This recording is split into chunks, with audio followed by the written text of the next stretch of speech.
मेरे साथ बोलिए, भारत माता की। क्यों भाई, विद्यार्थियों की आवाज को क्या हो गया है? इतनी युवा अवस्था में आप ऐसी आवाज निकालोगे? ये 55 के 55 स्थान पर इंदौर से आवाज पहुंचनी चाहिए। दोनों हाथ उठाइए, उठाइए दोनों हाथ और मुट्ठी भींचकर प्रचंड आवाज से बोलिए, भारत माता की, भारत माता की।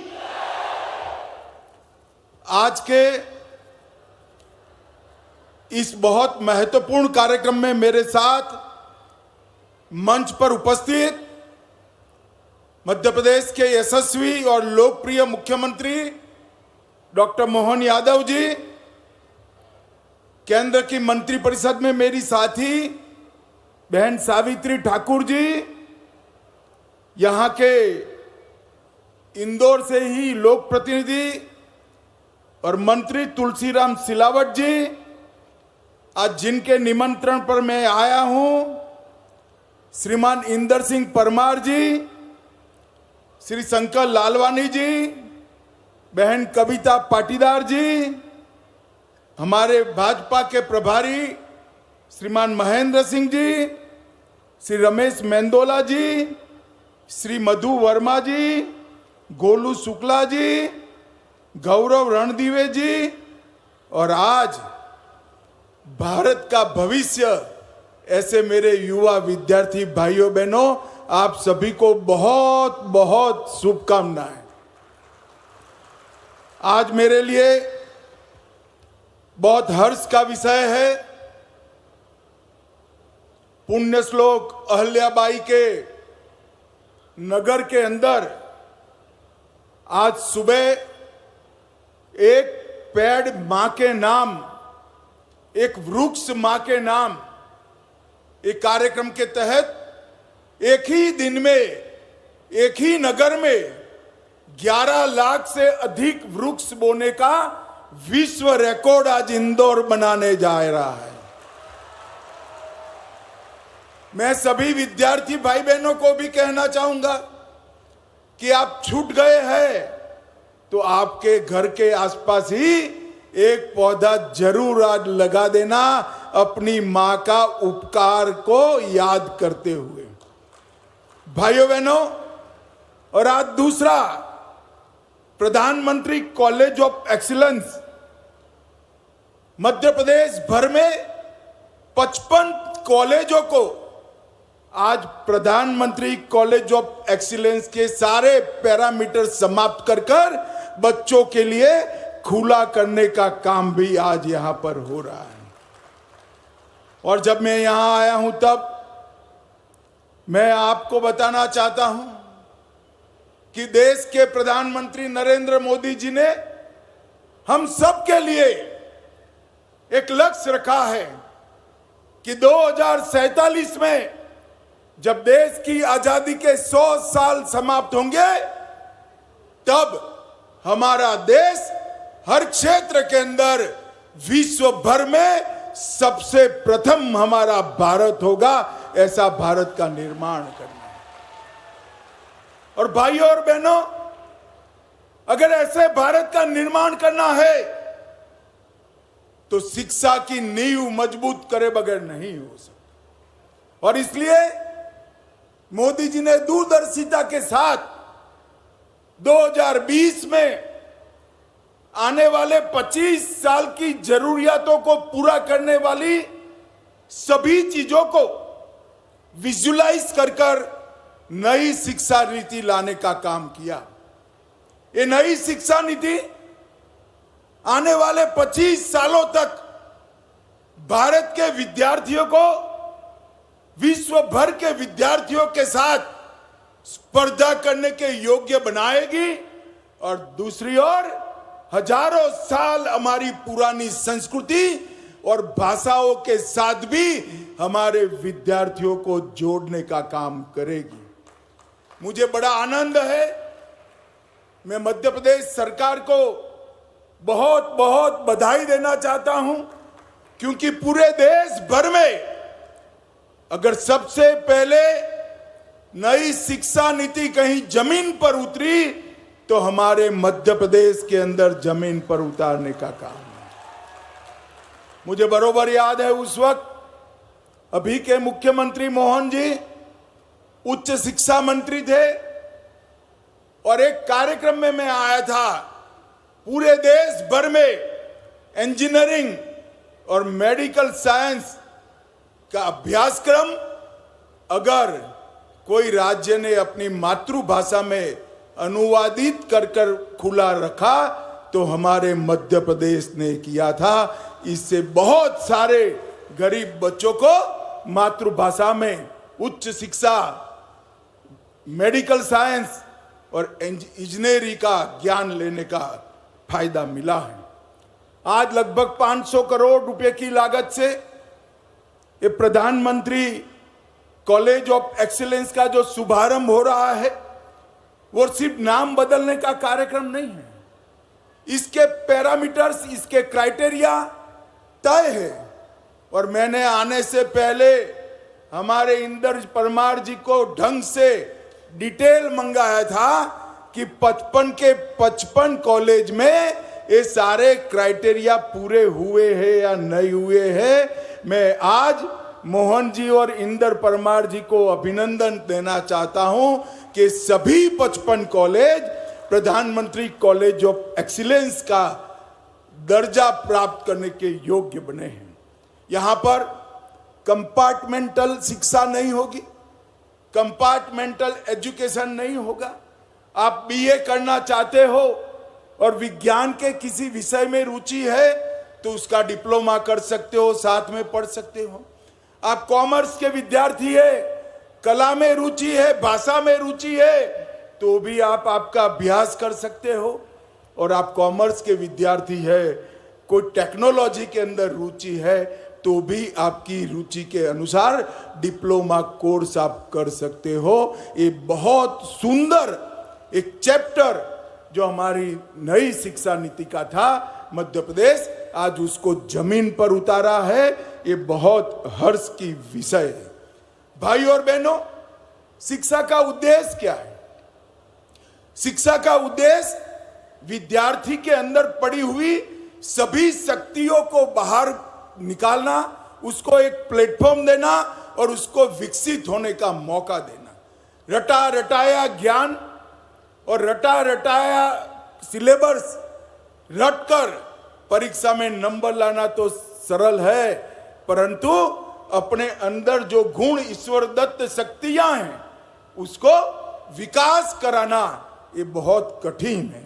और आज मुझे हर्ष है कि प्रधानमंत्री कॉलेज ऑफ एक्सीलेंस जो 55 जितनी बड़ी संख्या में आज उद्घाटन जिसका हुआ है वो विद्यार्थियों को बायोटेक्नोलॉजी, कंप्यूटर साइंस, संस्कृत, कला, भारतीय ज्ञान, ढेर सारे विषयों में अपनी रुचि के अनुसार काम करने का काम करेंगे। ये सभी कॉलेजों में बीएड का पाठ्यक्रम भी आरंभित किया है। बीएससी एग्रीकल्चर का पाठ्यक्रम भी आरंभ हो रहा है। इसके कारण कृषि भी वैज्ञानिक होगी, बच्चे कृषि के साथ जुड़ेंगे और स्वरोजगार के कई सारे नए अवसर यहां से होंगे। और बहुत सारे diploma courses, certificate courses IIT Delhi और कई सारी इंस्टीट्यूशन के साथ वर्बल तरीके से जोड़ने का काम किया गया है। और मध्य प्रदेश हिंदी ग्रंथ अकादमी के विद्यार्थी के पुस्तकों का केंद्र भी ये 55 के 55 महाविद्यालयों में शुरू किया है। आज मैं इंदौर वालों को कह रहा हूं, इंदौर अब तब कॉटन हब माना जाता था, स्वच्छता का हब माना जाता था। इंदौर अब एजुकेशन का हब बनने की दिशा में भी आगे बढ़ रहा है। और हमारा Indore pharma, automobile, textile, food processing ये सब विषयों में आगे बढ़ रहा है। और मुंबई को हम देश की आर्थिक राजधानी कहते हैं। मध्य प्रदेश की आर्थिक राजधानी कोई एक है तो हमारा इंदौर है, इसमें देश में किसी को कोई संशय नहीं। मध्य प्रदेश के अंदर नई शिक्षा के लिए, हायर एजुकेशन के लिए ढेर सारे इनिशिएटिव लिए हैं। कई सारे नए नए कोर्सेज शुरू किए हैं, कई सारे विश्वविद्यालय भी बनाए हैं। मगर मैं आज विद्यार्थियों को कहना चाहता हूं, आप सभी एक बार नई शिक्षा नीति को डाउनलोड कर या तो ऑनलाइन जरूर पढ़ें। ये नई शिक्षा नीति श्रीमान मोदी जी ने दूरदर्शिता के साथ हमारे युवाओं के भविष्य को संवारने के लिए बनाई है। बच्चों को यहाँ सिलेबस ऑफ एकेडमिक्स के साथ साथ सिलेबस ऑफ लाइफ भी सिखाया जाएगा और जीवन में आप आगे बढ़ पाओ, इसकी व्यवस्था की। भारतीय शिक्षा व्यवस्था में ये नए शिक्षा नीति से क्वांटिटी से हटकर क्वालिटी पर फोकस करने का काम किया है। ऑर्थोडॉक्स थिंकिंग की जगह आउट ऑफ द बॉक्स सोचने की आदत विद्यार्थियों को डालने के लिए नई शिक्षा नीति में ढेर सारे उपक्रम है। वोकेशनल और स्किल ट्रेनिंग देकर इंडस्ट्री और एकेडेमिया का गैप भरने का भी प्रयास शिक्षा नीति ने किया है। और 21वीं सदी में ग्लोबल लैंडस्केप से भारतीय शिक्षा पद्धति को जोड़ने का काम ये हमारी शिक्षा पद्धति करेगी। और इससे भारतीय युवा सिलेबस को रटने की जगह आइडिया की रचना पर बल देगा और डिग्री प्रदान करने की जगह युवा का 360 डेवलपमेंट हो, इस प्रकार की व्यवस्था हमारी नई शिक्षा नीति में है। मित्रों, आज की पीढ़ी को मैं एक बात जरूर कहना चाहता हूं, पढ़ाई लिखाई खूब करिए, अपने आप को तय किए हुए रास्ते पे ले जाइए। यहां जो विद्यार्थी बैठे हैं, मैं सबको कहना चाहता हूं, जीवन में अगर कोई सिद्धि प्राप्त करनी है तो सबसे पहले आपका लक्ष्य तय कर दीजिए कि जीवन में मुझे क्या बनना है, किस रास्ते पर आगे बढ़ना है। क्योंकि लक्ष्य के बगैर का जीवन समय बहाकर ले जाता है और लक्ष्य के साथ तय किए हुए रास्ते पर आप जीवन जियोगे तो आप समय को बहाकर ले जाओगे, समय भी आपको रोक नहीं पाएगा। और जब लक्ष्य तय हो जाता है तब कठोर परिश्रम का कोई विकल्प नहीं होता। कठोर परिश्रम ही हमें हमारे लक्ष्य तक पहुंचाता है। प्रारब्ध का भी आशीर्वाद तभी मिलता है जब पुरुषार्थ से हम इसकी पीठिका तैयार करें। सफलता पुरुषार्थ ने की हुई पीठिका पर प्रारब्ध के आशीर्वाद से बनती है।